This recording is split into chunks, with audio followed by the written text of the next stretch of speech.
O negra. O yan na sa kagaling.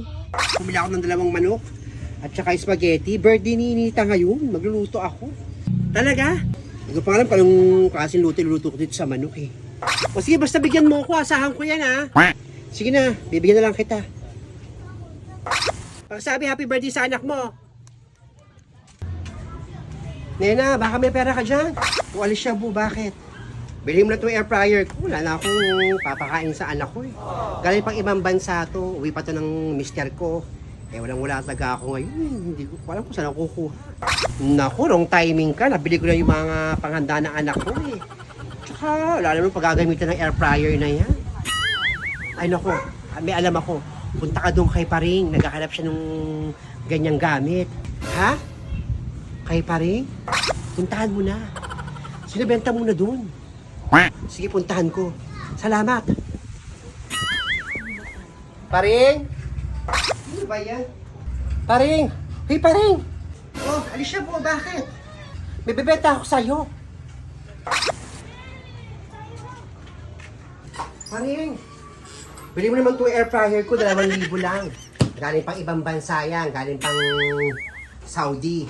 Hindi ko pa nga nagagamit yan kasi naman kami nagluluto. Pangilutong ulang lang binibili ko eh. O sige, kukunin ko na. Salamat. Bait-bait mo talaga pa rin. Teka lang, kuha akong pera. Hintayin ko. Alam ko na kung anong klaseng luto ang gagawin ko doon sa manok. Manghiram na ako kay Paring. Okay to. 2,000 to. Ako salamat dito Paring. Maraming salamat. At least may pera na ako. Maganda yan, bago pa yan. Pag may sira, sabihan mo lang ako. Talagang tatawagan kita pag may sira to ha. Sige, salamat. A few moments later. Paring, Mars. Wala na, bakit? Mars, meron ka bang ano, yung tao dito? Kasi gusto ko. Hindi ko alam kung anong gagawin ko dun sa luto ko dun sa manok. Eh, may napanood ako sa TV na yung parang air fryer ba yun? Air frying ba yun? Meron kang gano'n? Ano, tama-tama, meron akong ganyan, air fryer. O talaga? Buti meron ka. Sa magkano bili mo? Sa muna bili yan? Binenta sa akin dyan ni Alicia Bu. Naku, bago to. Ikaw palang unang gagamit. Naku, kakaya naman kung hihiramin ko siya, bago mo palang binili. Baka pwede ko naman mahiram o magamit. Kasi birthday ngayon ni Nita, eh, ayoko naman mamantika yung mga pagkain ko. Pwede ko ba mahiram yun? O sige na, kunin ko lang ha. Sige, sorry ko rin. Huwag kang mag-alala, ingatan ko yan. Ito, gamitin mo to. Ah, naku, bagong-bago pa nga. Bati mo ko sa anak mo ng happy birthday, oh. Naku, Paring, huwag kang mag-alala, ingatan ko to. After maluto nung 2 manok na gagawin ko, isa sa order ko agad sa'yo. Sige, ingatan mo yan. Salamat.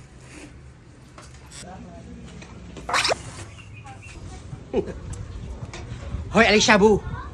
Bakit, Telly? Problema mo? May gamit pa ba sa bahay niyo? Parang napapansin ko eh, lahat niya ito ng gamit nyo sa bahay nyo na ibenta mo na eh, no? Kulang na lang, kaluluwa mo ang ibenta mo. Wala kang pakialam kung anong mga binibenta ko. Mga legit yun, mga gamit ko yun. Gagawin ko lahat para sa mga anak ko. Pakalamerang to.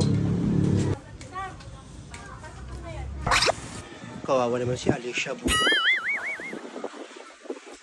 Sa bagay, kung nanay ka nga talaga, lahat gagawin mo para sa mga anak. Itong bunga nga ako, hindi na ako nagbago.